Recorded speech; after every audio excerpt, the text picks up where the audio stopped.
Chapter 65, wherein is made known who the Knight of the White Moon was, likewise Don Gregorio's release, and other events. Don Antonio Moreno followed the Knight of the White Moon, and a number of boys followed him too, nay, pursued him, until they had him fairly housed in a hostel in the heart of the city.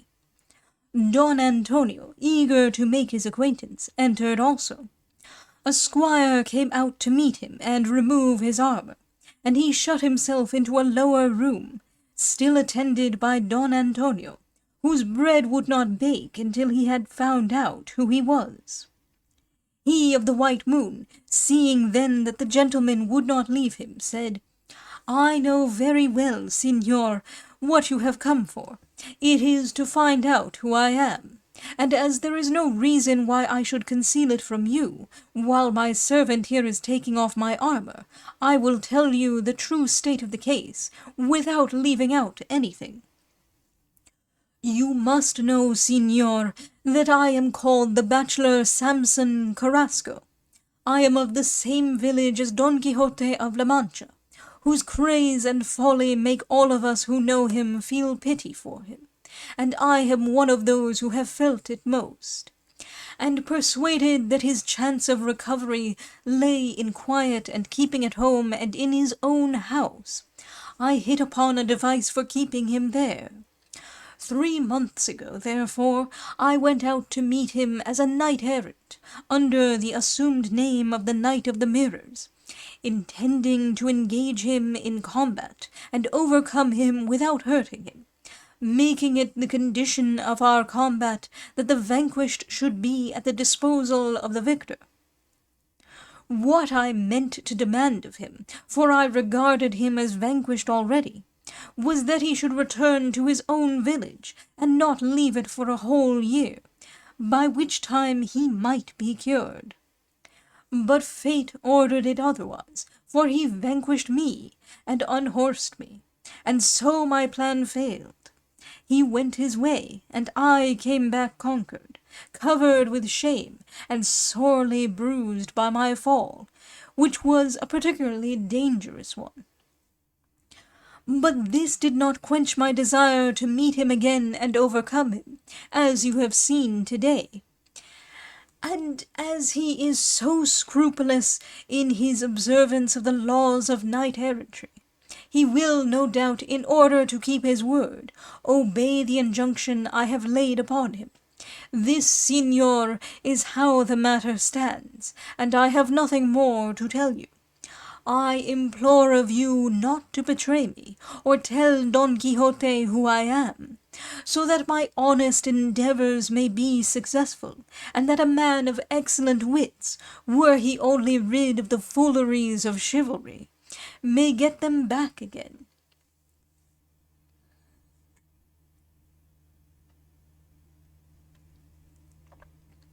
"Oh, Signor," said Don Antonio, "may God forgive you the wrong you have done the whole world in trying to bring the most amusing madman in it back to his senses. Do you not see, Signor, that the gain by Don Quixote's sanity can never equal the enjoyment his crazes give? But my belief is that all the Signor Bachelor's pains will be of no avail to bring a man so hopelessly cracked to his senses again. And if it were not uncharitable, I would say may Don Quixote never be cured. For by his recovery we lose not only his own drolleries, but his squire Sancho Panza's too, any one of which is enough to turn melancholy itself into merriment. However, I'll hold my peace and say nothing to him, and we'll see whether I am right in my suspicion that Signor Carrasco's efforts will be fruitless." The bachelor replied that at all events the affair promised well, and he hoped for a happy result from it. And putting his services at Don Antonio's commands, he took his leave of him, and having had his armor packed at once upon a mule, he rode away from the city the same day on the horse he rode to battle, and returned to his own country without meeting any adventure calling for record in this veracious history. Don Antonio reported to the viceroy what Carrasco told him, and the viceroy was not very well pleased to hear it. For with Don Quixote's retirement, there was an end to the amusement of all who knew anything of his mad doings.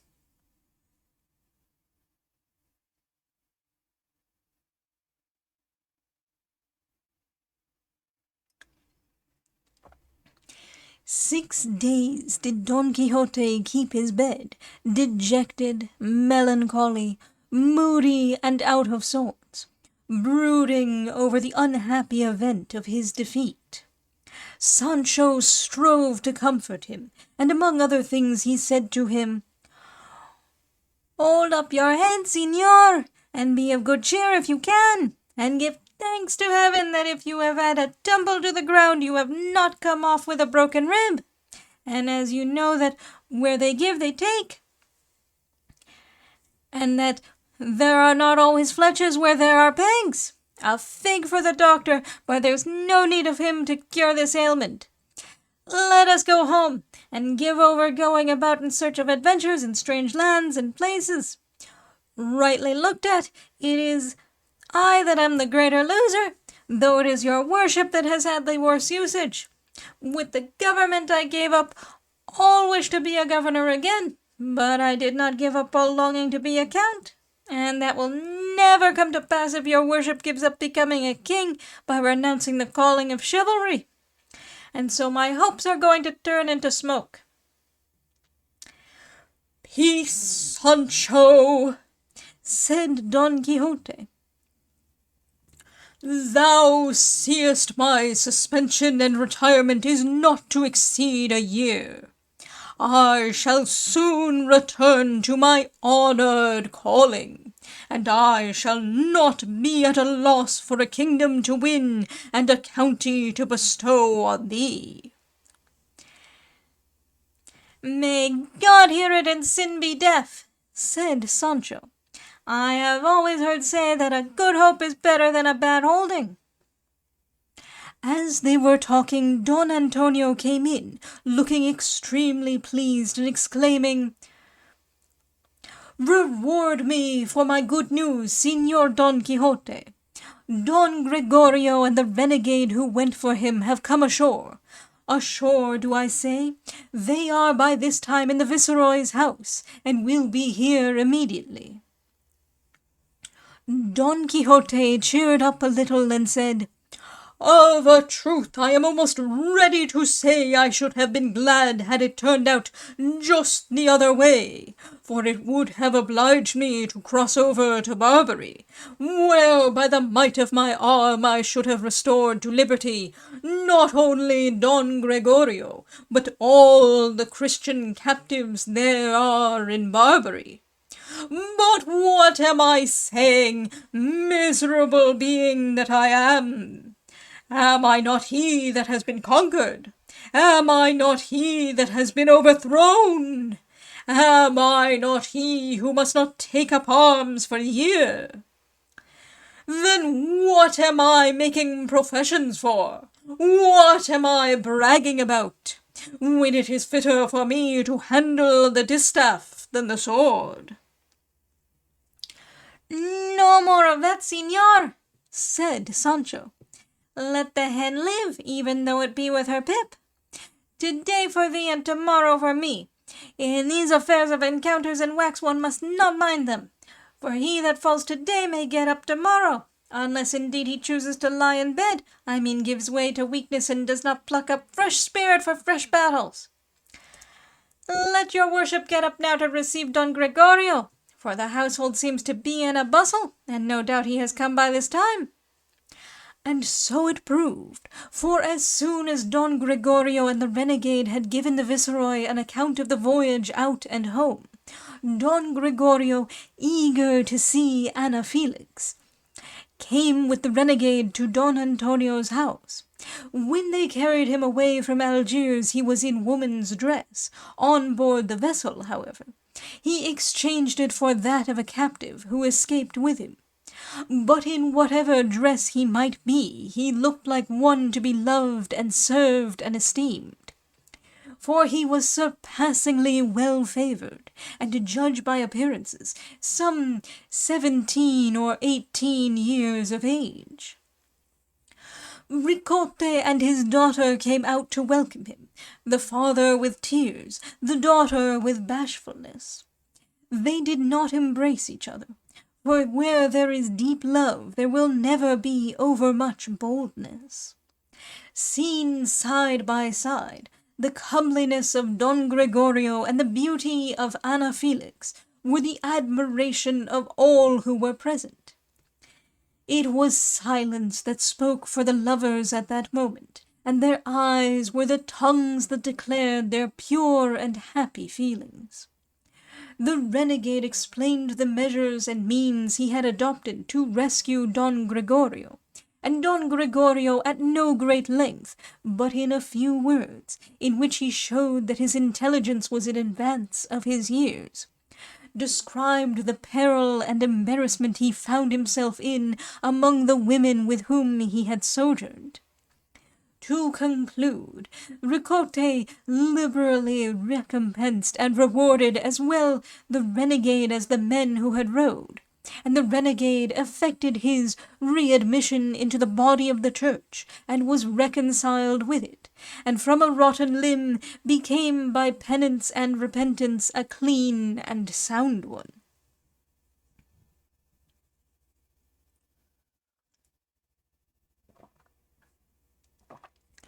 Two days later, the viceroy discussed with Don Antonio the steps they should take to enable Ana Felix and her father to stay in Spain, for it seemed to them there could be no objection to a daughter who was so good a Christian, and a father, to all appearance, so well disposed, remaining there. Don Antonio offered to arrange the matter at the capital, whither he was compelled to go on some other business, hinting that many a difficult affair was settled there with the help of favour and bribes. "Nay," said Quixote, who was present during the conversation, "it will not do to rely upon favour or bribes, because with the great Don Bernardino de Velasco, Conde de Salazar, to whom his Majesty has entrusted our expulsion, neither entreaties nor promises, bribes nor appeals to compassion are of any use. For though it is true he mingles mercy with justice, still, seeing that the whole body of our nation is tainted and corrupt, he applies to it the cautery that burns rather than the salve that soothes. And thus by prudence, sagacity, care, and the fear he inspires, he has borne on his mighty shoulders the weight of this great policy, and carried it into effect. All our schemes and plots, importunities and wiles, being ineffectual to blind his Argus eyes, ever on the watch lest one of us should remain behind in concealment, and like a hidden root come in course of time to sprout and bear poisonous fruit in Spain, now cleansed, and relieved of the fear in which our vast numbers kept it. Heroic resolve of the great Philip III, and unparalleled wisdom to have entrusted it to the said Don Bernardino de Velasco." "At any rate," said Don Antonio, "when I am there I will make all possible efforts, and let heaven do as pleases it best. Don Gregorio will come with me to relieve the anxiety which his parents must be suffering on account of his absence. Ana Felix will remain in my house with my wife, or in a monastery, and I know the viceroy will be glad that the worthy Quixote should stay with him until we see what terms I can make."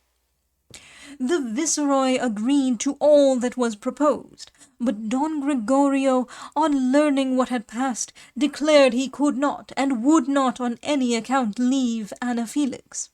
However, as it was his purpose to go and see his parents and devise some way of returning for her, he fell in with the proposed arrangement. Ana Felix remained with Don Antonio's wife, and Ricote in the viceroy's house. The day for Don Antonio's departure came, and 2 days later that for Don Quixote's and Sancho's. For Don Quixote's fall did not suffer him to take the road sooner. There were tears and sighs, swoonings and sobs, at the parting between Don Gregorio and Ana Felix. Ricote offered Don Gregorio 1,000 crowns, if he would have them, but he would not take any save 5 which Don Antonio lent him, and he promised to repay at the capital. So the two of them took their departure, and Don Quixote and Sancho afterwards, as has been already said, Don Quixote without his armor and in travelling gear, and Sancho on foot, Dapple being loaded with the armor. Where they give, they take. Proverb 70. There are not always fletches where there are pegs. Proverb 226. May God hear it and sin be deaf. Proverb 90. A good hope is better than a bad holding. Proverb 97.